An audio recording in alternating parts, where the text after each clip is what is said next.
अस्सलाम वालेकुम बच्चों, I am once again back with a new episode of physics. उम्मीद है मेरे सारे बच्चे बखैर वाफ़ियत होंगे, ज़बरदस्त होंगे, एवन होंगे, फिट होंगे। अभी तक हम लोगों ने चैप्टर नंबर 8 में सिर्फ अपनी बेसिक्स को बिल्डअप किया in order to understand the waves. What we have done up till yet, अभी तक हम लोगों ने क्या किया है, वेव्स को समझने की छोटी सी एक मामूली सी कोशिश की है। हमने कहा वेव क्या चीज़ है। वेव एक ऐसी चीज़ है जो कि एनर्जी को ट्रांसपोर्ट कर सके विदाउट ट्रांसपोर्टिंग मास, यानी मास को ले जाए बगैर एनर्जी पहुंचा दे, एनर्जी को एक जगह से दूसरी जगह पहुंचा दे और मास या मैटर को लेके ना जाना पड़े। एग्जांपल दी थी कि अगर आप अपने छोटे भाई को रस्सी पकड़ा के एक तरफ से झटका दें तो आपकी दूसरी तरफ आपके छोटे भाई का बाजू भी निकल सकता है अगर वो कमज़ोर होगा तो, बिकॉज एनर्जी जो आपने झटके के सूरत में दी वो उस मैटर में से ट्रांसपोर्ट, अकेली एनर्जी ट्रांसपोर्ट होती हुई जाके भाई के बाजू तक पहुंची।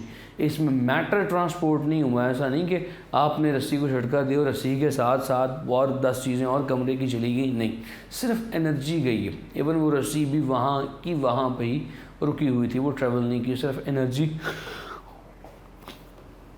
ट्रांसपोर्ट है। फिर हमने इसी बिना पे कुछ आगे बातें की। हमने एनर्जी की टाइप्स को डिफ़ाइन करने की कोशिश की।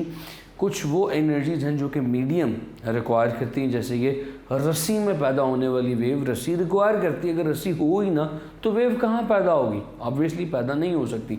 सो जो वेव्स मीडियम रिक्वायर करती हैं they are called as mechanical, which do not require any medium, they are called electromagnetic।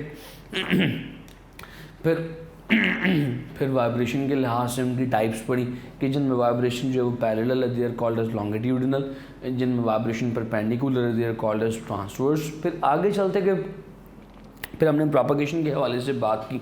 Propagation जिसके अंदर हो रही है, प्रोपगेशन है प्रोग्रेसिव कह दिया, जिसमें प्रोपगेशन नहीं है, जो वेव रुकी हुई है उसे स्टैंडिंग वेव्स कह दिया या स्टेशनरी वेव्स कह दी। जब इससे आगे बढ़े, आगे हमने कहा कि भाई जो वेव अपने आप को रिपीट कर रही है एक ख़ास वक्त के बाद, एक ख़ास मैनर में, एक ख़ास ऑर्डर में रिपीट करती चली जा रही है, उसे हमने कह दिया पीरियोडिक वेव है। जबकि वो वेव जो अपने आप को रिपीट नहीं कर पा रही, रिपीट करने से कासिर है, उसे हमने कह दिया that is the non periodic wave. इसकी एग्जाम्पल्स भी मैंने आप लोगों को करवा दी। अब आगे चलता हूँ। Now we are going to move towards speed of sound. अब से ऑनवर्ड जितनी भी बात इस चैप्टर में होगी वो सिर्फ और सिर्फ साउंड वेव्स पे होगी, यानी वेव से हम किस पे आगे, साउंड वेव्स पे आगे।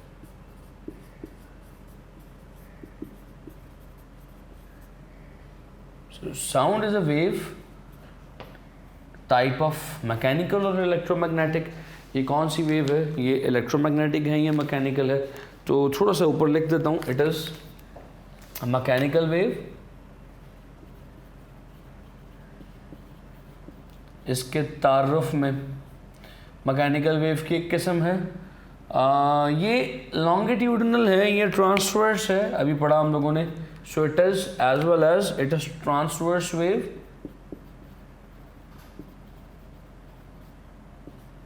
सॉरी, ट्रांसवर्स नहीं, लॉन्गिट्यूडिनल। अभी बताया था कि इसे ये मूव करती है, ट्रेवल करती है, ऐसे के पार्टिकल्स के मीडियम भी सेम डायरेक्शन में वाइब्रेट कर रहे हैं, लाइक दिस। कम ही स्टेप ही हो गया यार, ये तो कॉम्प्रेशन और रेयरफेक्शन भी आती हैं इसमें। So sound waves are the kinds of longitudinal. इस बात ही हो गया ज़रा।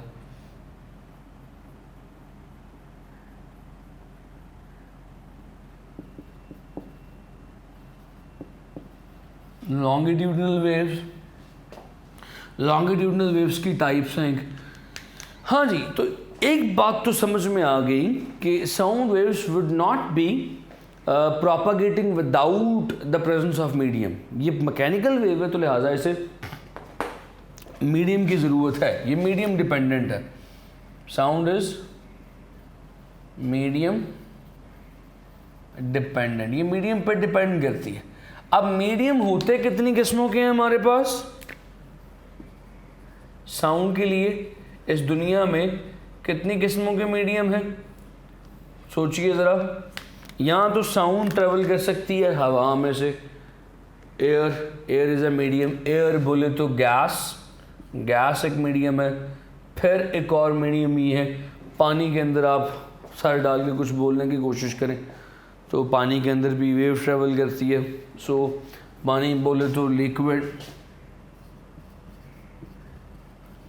फिर एक मीडियम सॉलिड भी हो सकता है कि जब साथ वाले कमरे में छोटे बहन भाइयों की लड़ाई हो रही हो या अम्मी अब्बू किसी छोटे बहन भाइयों की ठुकाई क्लास लगा रहे हो, इज़्ज़त बेइज्जती कर रहे हो, तो आप ये कमरे के ऐसे कान लगा के सुन रहे होते हैं कि चल क्या रहा है अंदर, अगली बारी कितने मेरी तो नहीं, कहीं मेरी बारी तो नहीं आगे आने वाली। सो वो जो कान लगा के आप सुन रहे होते हैं दरवाजे के साथ, दरवाजे में से जो साउंड आ रही है वो साउंड किस में से, सॉलिड में से ट्रेवल कर रही है। So solid can be a medium. So how many mediums are there? Gaseous, liquid and solid. ज़ाहिर है इस दुनिया में रहते हुए हमारे पास साउंड के ट्रैवल के लिए 3 किस्म के मीडियम्स ही मौजूद होंगे। सो यहाँ तक तो मेरा नहीं ख्याल कि कोई किसी को कोई प्रॉब्लम होगी। अब एक कदम आपको आगे लेके चलता हूँ। टू योर सरप्राइज, आपको चौंकाने के लिए, साउंड किस में फास्टेस्ट हो सकती है? In which medium the sound wave is fastest? Fastest medium कौन सा हो सकता है? क्या साउंड वेव एयर में फास्टेस्ट होगी? स्पीड सबसे ज़्यादा किस में होगी? क्या एयर में? एयर बोले तो गैस। क्या गैस में सबसे ज़्यादा होगी? लिक्विड मीन्स वाटर या अदर लिक्विड, या सॉलिड में मैक्सिमम होगी? Solid can be anything, wall, paper, any solid. So भाई सबसे ज़्यादा फास्ट किस में होगी? हम सबका जवाब ये होता है सर हाँ, sound is fastest in air. ऐसे ही है ना, क्योंकि हमने कॉमनली डेली लाइफ में कोई ऐसे एग्जाम्पल नहीं देखी कि जिसमें पानी में से आवाज़ ट्रेवल कर रही हो और उसकी स्पीड ज़्यादा तेज़ हो, हमने नहीं देखी। और हमने ऐसी भी कोई एग्जाम्पल नहीं देखी जिसमें सॉलिड में से आवाज़ ट्रेवल कर रही हो, उसकी स्पीड ज़्यादा तेज़ हो। तो इनफैक्ट हम वही कहेंगे जो हमारी मोस्ट कॉमन ऑब्जर्वेशन है कि भाई हवा में से स्पीड की रफ्तार, हवा में साउंड की रफ्तार सबसे तेज़ है, तो हम कहते हैं कि भाई it is fastest in air. But let me tell you what, sound is fastest in solids. कितनी हैरानकुन बात है, साउंड की स्पीड मैक्सिमम होती है सॉलिड्स में। और भाई थोड़ी बहुत भी नहीं, याद रखिएगा, the speed of sound in solids, MCQ दे रहा हूँ, the speed of sound in solids is 3 to 5 time greater as that of gas, as that of air. यानी हवा से 3 से 5 गुना तक तेज हो सकती है सॉलिड्स में। एग्जाम्पल देता हूँ आपको, कैसे होती है वो बात की बात है, वो बात मैं बताता हूँ। पेज नंबर 167 पे देखिए, गुलाबी रंग का डब्बा है, speed of sound and different mediums में जो मीडियम है पहले सबसे नीचे देखिए, गैसेस में सबसे नीचे देखिए, गैसेस में, एयर में, गैसेस में थर्ड वाली ऑप्शन है एयर। एयर में है कितनी? 332। जबकि ऊपर आ जाइए सॉलिड्स में, आ जाइए सॉलिड्स में कितनी है? 1320, 3600, 5100, 5130, 5500। कितनी ज़्यादा है? हवा में सिर्फ 300 है, जबकि गिलास में 5500 है, कई गुना ज़्यादा। नॉर्मली रफली 3 से 5 गुना ज़्यादा हो सकती है सॉलिड्स में। But now the further question is why. So भाईजान एक सवाल का जवाब आपको मिल गया। Speed of sound is maximum in, किस में मैक्सिमम? लिक्विड, सॉलिड और gas. Speed of sound is maximum in solids. But now the next question is, और यार ये कैसे हो सकता है? How, why? तो आइए फिर इस जवाब की जानिब। सवाल भी लिख लें, छोटा सा किताब पे सवाल लिख लें, जल्दी से सवाल लिख लें, जल्दी से सवाल लिख लें। Why speed of sound is greater? सवाल लिखें भाई, सवाल लिखें जल्दी से। Why speed of sound is greater in solids as compare to liquid और gases? Speed of sound solids में ज़्यादा क्यों होती है? Why speed of sound is greater in solids as compare to liquids और gases. Speed of sound solids में liquids और gases की निस्बत उनसे ज़्यादा क्यों होती है? उसके जवाब की तरफ आइए। ज़माने कदीम में जब तहकीक जारी हुई तो एक फार्मूला निकाला गया सॉलिड्स में स्पीड ऑफ साउंड का। किसी भी मीडियम में स्पीड ऑफ साउंड कैलकुलेट करने का एक फार्मूला निकाला गया। That formula was something like this, कुछ इस तरह था।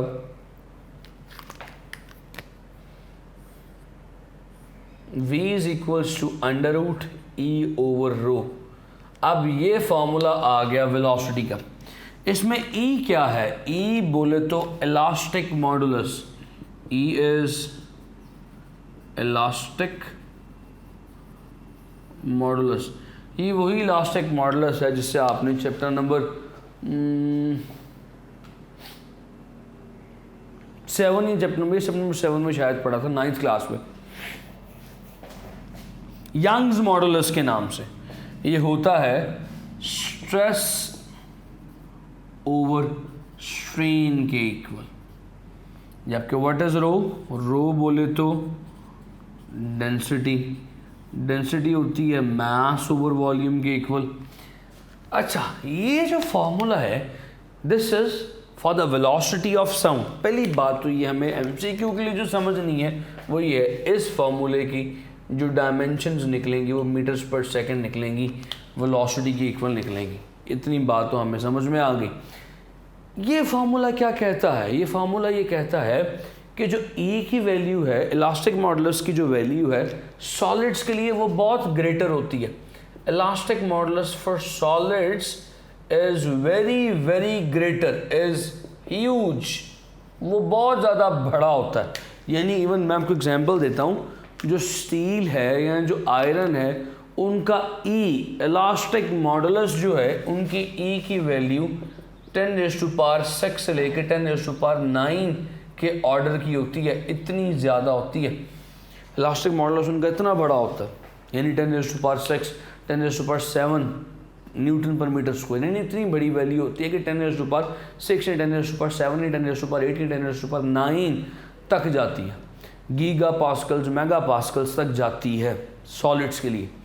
जबकि लिक्विड्स और गैसेस के लिए E होता ही नहीं है। E is approximately 0। मज़े की बात ये है सॉलिड्स और लिक्विड्स के केस में E इलास्टिक मॉडुलस होता ही नहीं है, ना होने के बराबर। इलास्टिक मॉडुलस होता है इलास्टिक मटेरियल का जिसमें इलास्टिसिटी मौजूद हो, जो इलास्टिक हो। जबकि पानी तो इलास्टिक है ही नहीं। पानी की तो इलास्टिक लिमिट है ही नहीं। इलास्टिक लिमिट कहते हैं कि जब आप किसी बॉडी पर स्ट्रेस लगाएं, थोड़ा सा डिफॉर्म हो, छोड़े, वापस आ जाए। भाई पानी तो डिफॉर्म बगैर स्ट्रेस के भी हो जाता है। आप एक जगह से दूसरी जगह उंडेल लें, शेप बदल दें अपने कंटेनर की, डिफॉर्म हो के। हवा को तो स्ट्रेस की ज़रूरत नहीं पड़ती डिफॉर्म होने के लिए। सो लिहाजा इस फार्मूले के मुताबिक velocity of sound in air and velocity of sound in water is negligible हो, क्योंकि E 0 के बराबर है। E for sound, E for air and E for water 0 के बराबर, तकरीबन 0 के बराबर है। लिहाजा हवा में और पानी में वेलोसिटी भी तकरीबन 0 के बराबर होनी चाहिए। सो लिहाजा मज़े की बात यह है, this E for air and E for solids, liquids,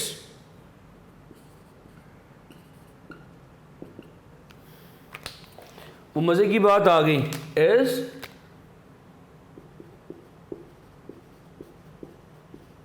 इनमेजरेबल। आप इनको मेजर ही नहीं कर सकते, बिकॉज ना तो, जिस तरह मैंने भी बताया, ना तो हवा ना तो पानी इलास्टिक है ही नहीं। तो लिहाजा E elastic modulus for air, elastic modulus for liquid is immeasurable. इनको मेजर ही नहीं किया जा सकता।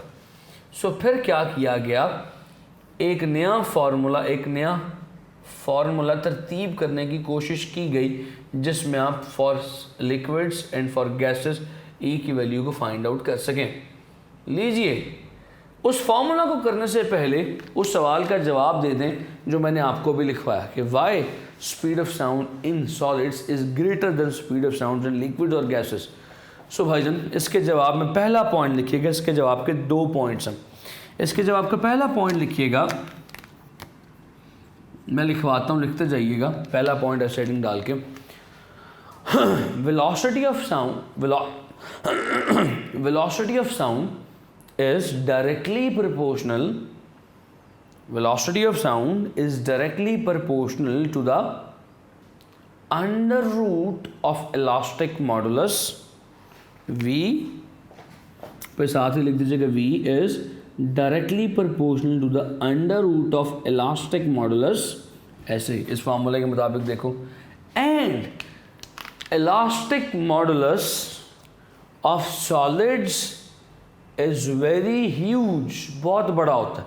फिर आपने ये बात लिखनी है, सॉलिड्स के लिए इलास्टिक मॉडुलस बहुत बड़ा होता है, सो लिहाजा सॉलिड्स के लिए जो V की वैल्यू है that would also be very much greater. यानी अगर इसी बात को मैं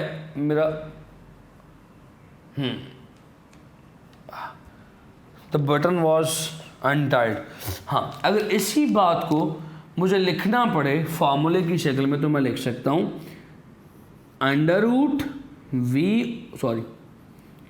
ई over rho for solids is greater than E over rho for liquids, जो बड़ा है E over rho for gas से। पॉइंट समझे हो? सो ये ऑर्डर है। अब E over rho for liquids solids is very very greater, खाली ग्रेटर से गुजारा नहीं चलेगा, very very greater than E over rho for liquids which is greater than E over rho for gases. सो ये पहला पॉइंट है। जो स्पीड ऑफ साउंड है सॉलिड्स में वो इसलिए बड़ी होती है क्योंकि ई के डायरेक्टली प्रोपोर्शनल है वी, और ई जो है सॉलिड्स का बहुत बड़ा होता है, लिहाजा ये पूरे का पूरा फैक्टर सॉलिड्स के लिए बड़ा हो जाएगा। ये पहला पॉइंट है। दूसरा पॉइंट मुलाहिजा फरमाइए। दूसरे पॉइंट में देखिए कि जो सॉलिड्स हैं, in the solids the packing is closely packed. Packing बड़ी क्लोज है। क्लोजली पैक्ड बोले तो एक एटम कोल है, करीब है दूसरे एटम के, वो तीसरे के, वो चौथे के, वो पांचवें के, और इस तरह से तमाम के तमाम एटम्स जो एक लेयर में मौजूद हैं तकरीबन एक दूसरे को टच कर रहे हैं। साउंड है क्या? साउंड एक वाइब्रेशन का नाम है। जब इस कोने पे वाइब्रेशन आएगी, ये एटम वाइब्रेट करेगा, इसके धक्के से दूसरा एटम वाइब्रेट, उसके धक्के से तीसरा एटम वाइब्रेट, और वाइब्रेशन एक सिरे से होती हुई जाती जाएगी दूसरे सिरे तक। So because of the closed packing it is very much easy for a vibration to propagate from one end to the another end of solid. Solids में क्योंकि पैकिंग क्लोज होती है, एटम करीब करीब पड़े होते हैं, सो वाइब्रेशन लिहाजा साउंड लिहाजा एक एंड से ट्रेवल करते करते दूसरे एंड तक बड़ी आसानी से चली जाती है। So that's why the speed of sounds in solid is greater then the speed of sound in liquids, because liquids में पैकिंग कमज़ोर है। सो एटम्स की पैकिंग कमज़ोर है, एक एटम से दूसरे एटम का फासला ज़रा ज़्यादा होता है, लिहाजा उस केस में साउंड को ट्रैवल करने में थोड़ी देर लग सकती है। जबकि गैस में पैकिंग बहुत वीक होती है, एटम्स एक एटम दूसरे एटम से बहुत ज़्यादा फासले पे होता है, लिहाजा साउंड को ट्रैवल करने में बहुत ताख़ीर हो सकती है। ये 2 पॉइंट्स लिखने, पहला ई ग्रेटर है, दूसरा पैकिंग स्ट्रॉन्ग है। इन दोनों में से एक पॉइंट छोड़ देंगे तो 1 नंबर मिलेगा। अब यहाँ पे बच्चे कहते हैं सर लिखा तो है, इतना प्यारा भी लिखा है, फिर भी 1 नंबर या 1.5 नंबर क्यों? क्योंकि आपने दोनों पॉइंट्स नहीं वाज़ेह फरमाए। ठीक है जी, यहाँ तक तो बात हमारी हो गई।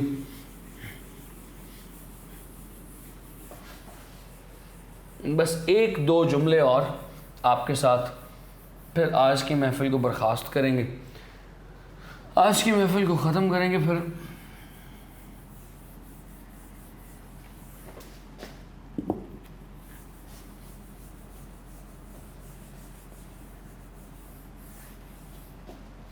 लीजिए, कहानी कुछ ऐसे है कि हमारे पास फार्मूला जो निकला वेलोसिटी का, that v is equals to under root E over rho, जो पहले से दरियाफ्त शुदा है। ये फार्मूला किसके लिए वैलिड है, किसके लिए सही है? ये फार्मूला सॉलिड्स के लिए ठीक है।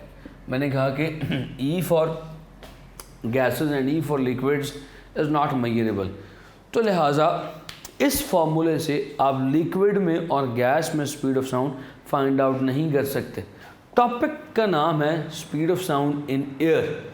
आपको चाहिए कि इसमें स्पीड ऑफ साउंड हवा में, तो हवा के लिए तो ये फार्मूला लग ही नहीं सकता, क्योंकि ये फार्मूला है किसके लिए? सॉलिड्स के लिए। सो सॉलिड्स क्योंकि साफ नहीं लिखा गया, ये फार्मूला है सॉलिड्स के लिए। सो भाईजान कोई फार्मूला इस तरह का बनाना पड़ेगा जो लिक्विड्स पे भी और गैसेस पे भी अप्लाई हो। तो क्योंकि जब भी कोई नई चीज़ बनाने के लिए आती है, सबसे पहले सर अंदर देने वाले होते हैं Newton. So Newton's calculation for the speed of sound. Newton ने यहाँ पे भी हमेशा की तरह, हर जगह की तरह, सबसे पहले अपना सर अंदर देने की कोशिश की। अब चाहे कैलकुलेशन सही हो या गलत, क्योंकि भाई न्यूटन ने सर अंदर फंसा दिया है, तो आपको भी फंसाना पड़ेगा, आपको भी न्यूटन की कैलकुलेशन पढ़नी पड़ेगी। ऑल्दो कि भाई न्यूटन ने कैलकुलेशन सारी सरासर गलत की थी, इसकी सारी कैलकुलेशन के बाद जो जवाब आया था वो गलत था, लेकिन क्योंकि इसने किया कैसे था, किस खूबसूरत तरीके से, किस खूबसूरत कॉन्सेप्ट पे किया था, उसी खूबसूरत कॉन्सेप्ट के चक्करों में आपको भी फंसना पड़ गया। सो आपको इस न्यूटन की कैलकुलेशन को समझना पड़ेगा। ये मैंने किस एंगल में लिखा है?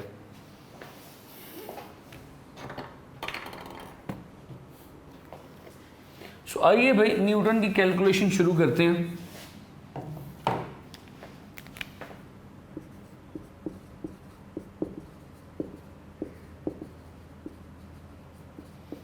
सबसे पहले न्यूटन्स की एजम्पशंस पढ़ते हैं। एजम्पशन समझते हैं, मफरूज़े, एज्यूम से निकला है, फ़र्ज़। न्यूटन ने क्या चीज़ें फ़र्ज़ करके, बस ये आज मैंने ये एजम्पशन ही पढ़ानी है, उसके बाद ख़त्म करूँगा। न्यूटन ने क्या चीज़ फ़र्ज़ करके स्पीड ऑफ साउंड कैलकुलेट करने की कोशिश की थी? व्हाट वर हिज एजम्पशंस, उसके मफरूज़े क्या थे? सबसे पहला मफरूज़ा न्यूटन का जो था, that was sound is a longitudinal wave.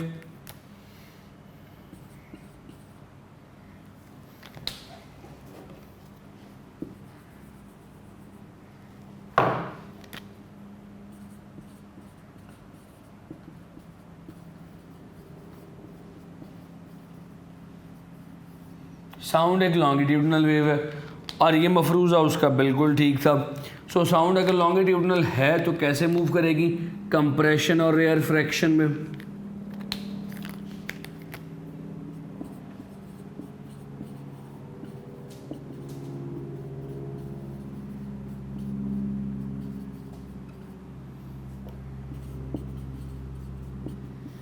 Compression और रेयरफ्रैक्शन की सूरत में इस शक्ल में प्रोपागेट करेगी।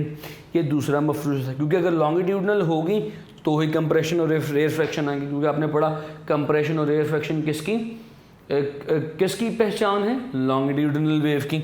तीसरी बात जो उसने की, उसने कहा साउंड की प्रोपागेशन जो है एक आइसोथर्मल प्रोसेस है।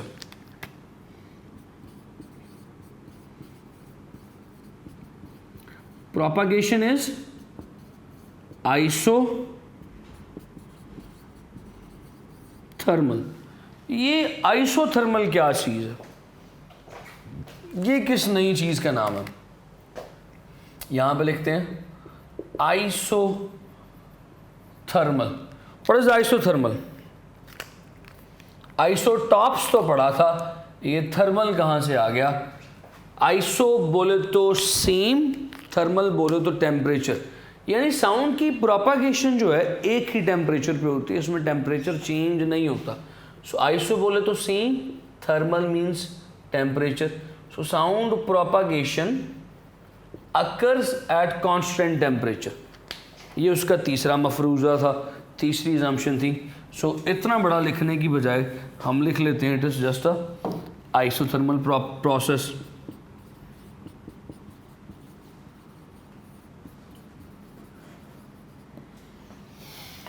आइसोथर्मल प्रोसेस में होता क्या है,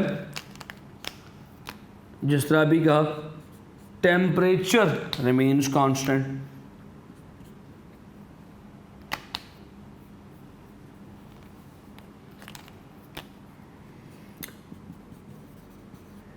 कोई ऐसा प्रोसेस है आप में, आपके जहन में, कि जहाँ पे कंप्रेशन रेयर फ्रैक्शन भी हो। कंप्रेशन रेयर फ्रैक्शन बोले तो प्रेशर भी चेंज हो रहा हो, बढ़ भी रहा हो, कम भी हो रहा हो, और टेम्परेचर भी कांस्टेंट हो। ज़रा सोचिए कोई ऐसा प्रोसेस बचपन में छोटे होते पढ़ा हो कि जहाँ प्रेशर बढ़ भी रहा है, प्रेशर कम भी हो रहा है, टेम्परेचर भी कांस्टेंट है। यस, आप सही पहुँचे, पता नहीं पहुँचे भी हैं कि नहीं, बस मैंने ऐसे ही कह दिया, आप सही पहुँचे। That is Boyle's law. Boyle's law is pressure is inversely proportional to volume. Pressure बढ़ा, वॉल्यूम कम, प्रेशर कम हुआ, वॉल्यूम ज़्यादा, एट कांस्टेंट टेम्परेचर। सो उसने ये कहा था न्यूटन ने कि जो स्पीड ऑफ साउंड है, जो प्रोपागेशन ऑफ साउंड है, जो साउंड का चलना है, साउंड का ट्रेवल करना है, वो बॉयल्स लॉ को फॉलो करते हैं। यानी इसमें प्रेशर और वॉल्यूम का प्रोडक्ट जो है वो कांस्टेंट रहता है। पॉइंट समझ रहे हो? किस पे? जब टेम्परेचर चेंज ना हो। Eight uniform temperature the pressure volume product will remain same. Pressure का और वॉल्यूम का प्रोडक्ट जो है वो सेम रहेगा, वो चेंज नहीं होगा। यहाँ तक तो उम्मीद है आप मेरे साथ साथ चल रहे हैं, अभी तक कोई मुश्किल बात नहीं है, सिंपल कहानी हमारी चल रही है अभी। सो भाई यहाँ पे अपनी बात को वाइंड अप करते हैं, यहाँ पे अपनी बात को जो है आज के लिए जो है वो टर्न ऑफ करते हैं, क्योंकि बात बढ़ती जाएगी। How much time I have got here. बस यहाँ पे अपनी बात को ख़त्म करते हैं। तो the next thing is Newton's calculation. इंशाअल्लाह अज़्ज़ा वजल न्यूटन्स कैलकुलेशन जो होगी वो हमारे कल के लेक्चर में होगी। हम देखेंगे कि न्यूटन ने कैसे इस बात का इस्तेमाल करते हुए P V is equals to constant, इस चीज़ को इस्तेमाल करते हुए स्पीड ऑफ साउंड ही कैलकुलेट कर ली। हमारे जहन में तो आज तक नहीं आया कि कैसे जनाब अगर हम प्रेशर वॉल्यूम की बात करें, बॉयल्स लॉ हम सब ने 9th क्लास से पढ़ते आ रहे हैं, हमारे जहन में तो कभी स्पीड ऑफ साउंड का कॉन्सेप्ट ही नहीं आया। So how Newton use his mind. हम तो भाई एक सवाल पर न्यूमेरिकल में फंस जाएँ तो ऐसे फंसते हैं जैसे लगता है कि दुनिया तबाह हो गई है। So do you know Newton was the most genius mind. Even Newton was more genius than Albert Einstein. मतलब आपको शायद अजीब लगे, न्यूटन का IQ जो था it was higher than Albert Einstein. Albert Einstein is no doubt thought to be the most genius, but Newton was more genius than Albert Einstein. If you go through the IQ of Albert Einstein was 160 I guess, and the IQ of Newton was 154। सिर्फ 4 का फ़र्क है, Newton 4 कम है, लेकिन वो था भी 300 साल पहले। Eight that time the knowledge was very much limited. उस ज़माने में जो आप मैथमेटिक्स में, जो इस वक्त मैथमेटिक्स वाले बच्चे अगर मुझे सुन रहे हैं, इस ज़माने में जो आप कैलकुलस पढ़ रहे हैं, कैलकुलस मरहून मिन्नत है न्यूटन की। न्यूटन ने कैलकुलस पे बहुत ज़्यादा काम किया। ऑल्दो के अल-ख्वारिज़मी जो हमारे मुस्लिम साइंटिस्ट हैं, उन्होंने कैलकुलस पे आज से 1 सदी पहले काम कर, 1 सदी नहीं सॉरी, एक 1000 ईयर्स पहले, 1000 ईयर्स को जो भी कह लें, 1000 ईयर्स पहले काम कर लिए थे। 1000 ईयर्स के लिए कोई वर्ड होता है? अच्छा कोई होता तो मुझे ज़रूर बताइएगा। जिस तरह सेंचुरीज, सदीज़ for 100 years, millennia, yes millennia, एक मिलेनिया पहले, आई गेस मिलेनिया ही कहते हैं 1000 ईयर्स को, एक मिलेनिया पहले काम किया अल-ख्वारिज़मी ने। लेकिन न्यूटन ने 16 या 17th सेंचुरी में बहुत ज़्यादा काम किया कैलकुलस में। So at that time when the Newton was there the knowledge was very much limited. उस वक्त, उस टाइम पे भी जो न्यूटन की डिस्कवरीज हैं, जो न्यूटन का काम है, बहुत वास्ट है, बहुत वास्ट है। यानी in every aspect of physics you will see the name of Newton. Newton ने इलेक्ट्रिसिटी में भी काम करने की कोशिश की, न्यूटन ने ग्लास मेकिंग में भी काम करने की कोशिश की। न्यूटन का जो ऑब्वियसली जो सबसे बड़ा काम है that is on mechanics, F is equal to M में 3 लॉज 3 इक्वेशंस।